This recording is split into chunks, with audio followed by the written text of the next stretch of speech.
Ako, I have no way of verifying, no? Ang sabi ng kapatid, malayong-malayo sa spy equipment yung dala ng kuya ko dahil kung spy yan, dala niya sa sarili niyang sasakyan yung mga equipment na ginagamit niya pang spy, di ba? Sabi niya parang it's so far-fetched, no, na mangyayari yon.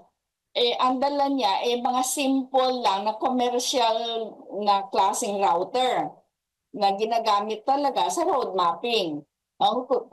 May kinuwento siya na kaya 10 kilometers, gano'n katagal yung takbo mo. Kasi nga, you should know the road condition.